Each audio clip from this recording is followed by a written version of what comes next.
Assalamualaikum warahmatullahi wabarakatuh. Jawaban yang kita tunggu selama ini dari Ketua PBNU masalah nasabah Alawi ternyata di luar ekspektasi kita. Apa yang ada di lingkungan PBNU pusat sana, sehingga kajian nasab dari Kiai Madudin dan juga ulama-ulama kiai-kiai yang kemudian bermunculan mengatakan kalau nasabah Alawi ini tidak sambung kepada Rasulullah Shallallahu Alaihi Wasallam. Dari sisi historis, dari sisi kitab, dari sisi ilmu genetika, atau bahkan dari sisi perilaku saja, ini tidak mencerminkan sama sekali kalau mereka ini adalah dzurriyyah Nabi. Pertanyaan-pertanyaan dan keresahan yang ada di pikiran kita ini, bagaimana jawaban dari Ketua PBNU tentang masalah nasab ini yang sudah begitu lama, tetapi ya itulah membuat kita semua ini pesimis dan kecewa. Sebenarnya PBNU ini membela ulama-ulama atau kiai-kiai Nusantara ataukah membela klan Ba'alawi? Karena disinyalir lingkungan PBNU ini memang sepertinya ini untuk menjalin komunikasi antara kiai struktural dengan yang non struktural ini, sepertinya ini ada halangan, ada sesuatu yang membuat komunikasi ini tidak jalan, sehingga PBNU ini sepertinya ya untuk menerima masukan dari luar tentang masalah polemik nasab ini nggak tahu, sepertinya mempunyai pemikiran sendiri, prediksi sendiri, ataukah memang ini ada sesuatu yang membuat komunikasi antara kiai-kiai ulama-ulama non struktural dengan PBNU ini tidak berjalan lancar. Itulah maka jawaban dari Ketua PBNU beberapa waktu yang lalu bahwa nasabah Alawi itu cukup zon atau berprasangka. Jadi bagaimana orangnya dikatakan ada sebagai mujadid, tapi orangnya tidak ada sama sekali setelah ditelusuri secara kesejarahan. Apalagi yang dikatakan bahwa Faqih Muqaddam itu seorang mujadid, tapi nyatanya sampai sekarang belum pernah diketemukan satu kitab pun. Keresahan-keresahan ini berlaku juga kepada seorang ulama kita, kiai kita yang kemarin mengunjungi Banyuwangi kemudian Bali bersama Kiai Imaduddin Al-Bantani. Inilah bagaimana keluh kesah dari Kiai Nur Alam dari Banten. Kita ikuti. Assalamualaikum warahmatullahi wabarakatuh. Jaya abadi ulama dan KNU.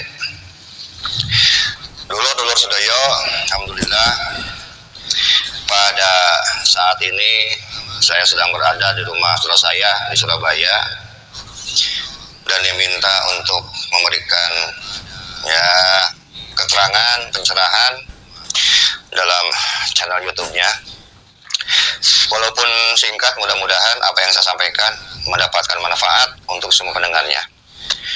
Wabil khusus dalam saat ini bahwa kita semua sama-sama mengetahui romo kiai kita di PBNU sepertinya sedang tidak baik-baik saja. Romo-romo kiai kita di PBNU sepertinya seperti orang-orang yang sudah kehilangan kewarasan dalam akalnya. Bagaimana tidak? Bahwa kalimat Nahdlatul Ulama adalah kebangkitannya para ulama-ulama pribumi, ulama-ulama putra-putra terbaik di bumi Nusantara. Tapi pada saat ini kita bisa menyaksikan betapa getirnya sebagian daripada romo-romo kiai kita di PBNU justru dengan membabi buta mereka tetap membela kesesatan dari kelompok Ba'alawi ini. Bahkan kalau kita mau jujur, dan kalau kita sekarang melihat kepada beberapa masukan dan komentar daripada netizen yang sekarang sudah cerdas, bahwa kepemimpinan PBNU yang saat ini adalah salah satu yang paling buruk sepanjang masa, paling mundur, betul-betul tidak mau mengedepankan keilmiahan, hanya berdasarkan pada praduga, dan yang lainnya yang kita sesalkan juga. Kedepannya ini sudah seharusnya bahwa para pemimpin di PBNU ini mengedepankan keilmuan, keilmiahan, bangkitnya keilmuan, bangkitnya ulama itu bukan dengan zon, tetapi dengan ilmu pengetahuan.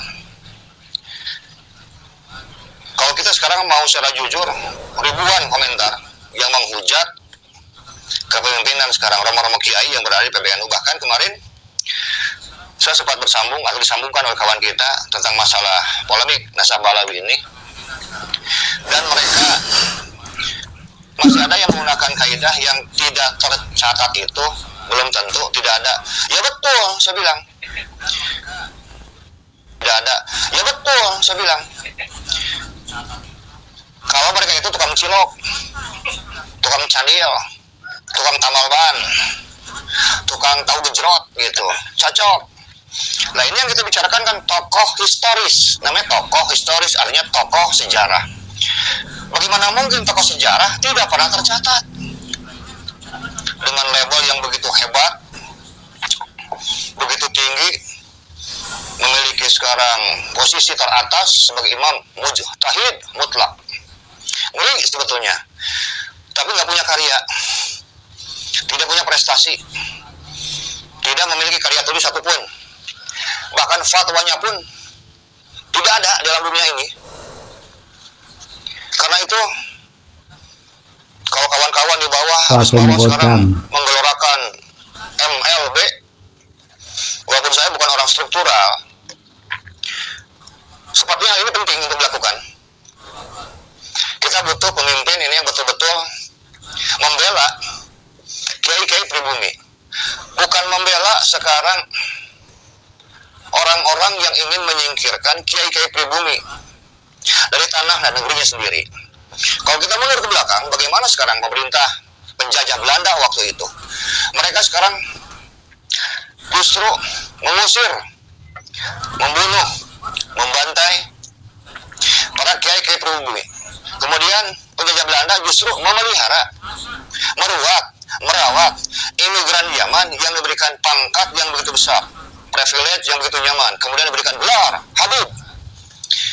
Dan sekarang sampai saat ini masih terasa bahwa yang harus kita pahami bersama bahwa Nahdlatul Ulama itu dibentuk untuk melawan penjajahan, baik secara fisik ataupun secara materi dan penjajahan lainnya.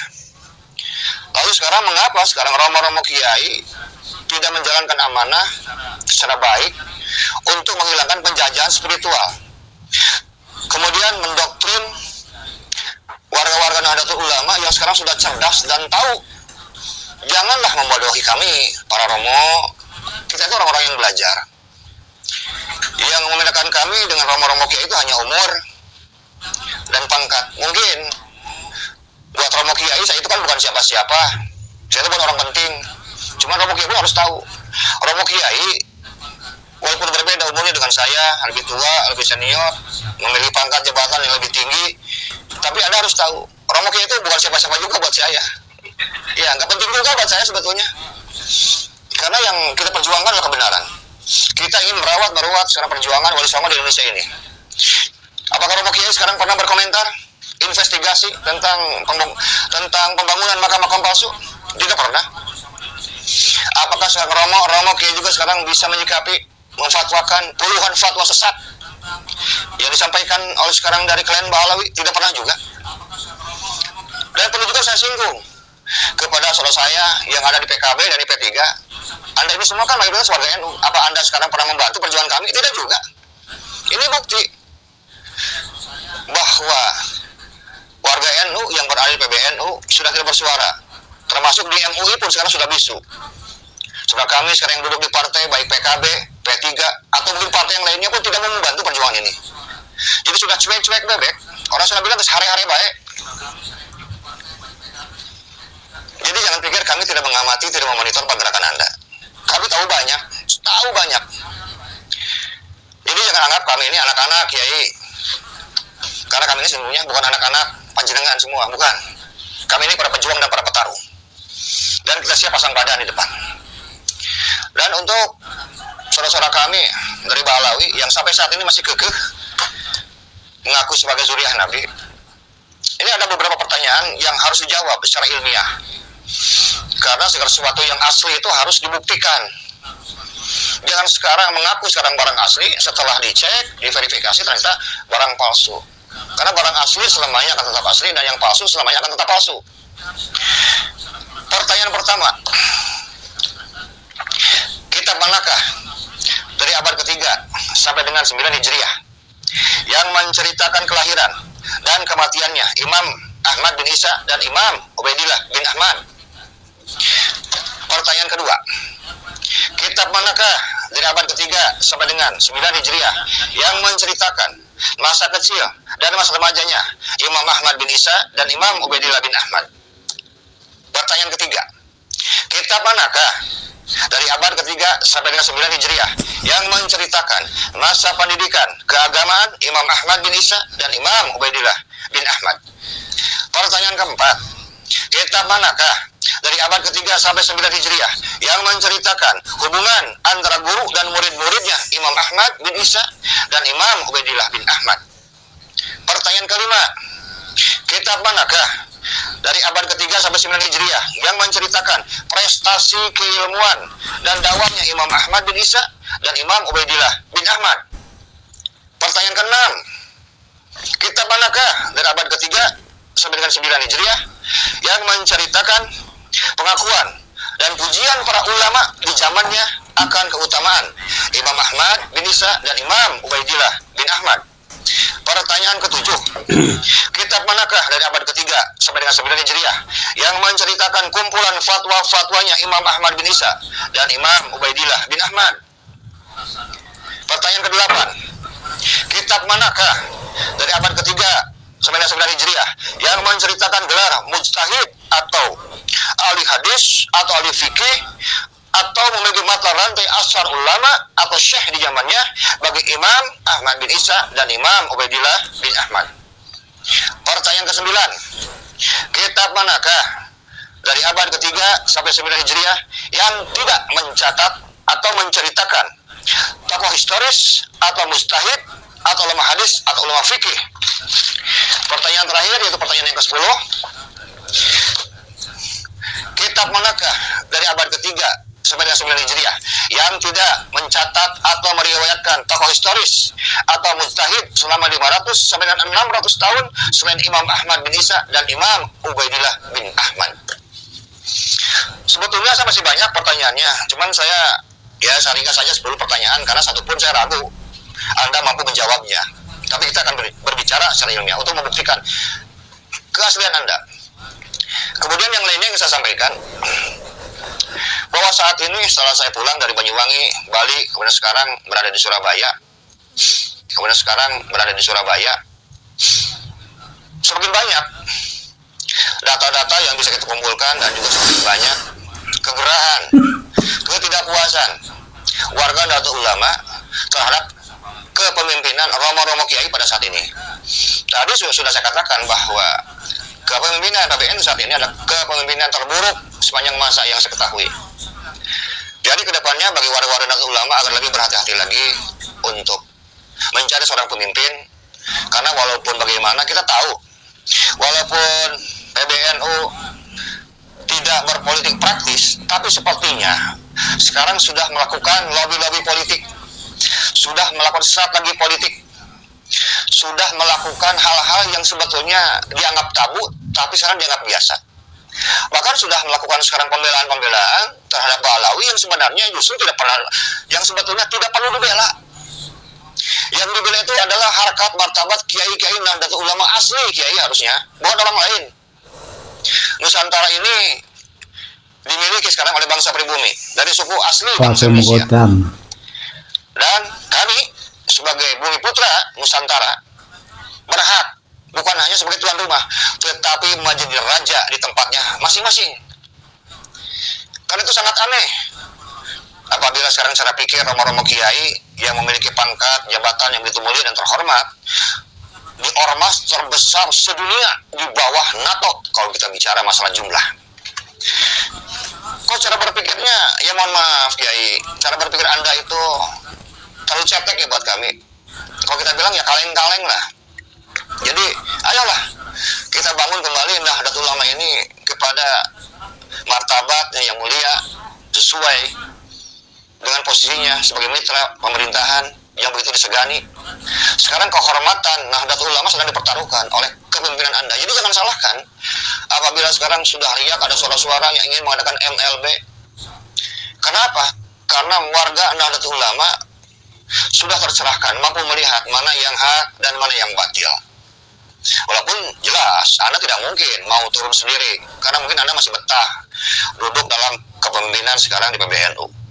Tapi itu sama saja sedang merusak tatanan Nahdlatul Ulama yang sedang atau yang sudah dirintis oleh para aulia kita, oleh para wali songo, oleh guru-guru kita. Jadi jangan pernah melemparkan kalimat sekarang takut kualat dari syafaat. Justru bagi kami, Anda lah sebetulnya harus takut kualat dan tidak mendapat syafaat. Karena Anda dalam pengamatan kami, dalam analisa kami, sudah melenceng dari amanat pendiri Nahdlatul Ulama Hadratus Syekh Kiai Haji Hasyim Asy'ari.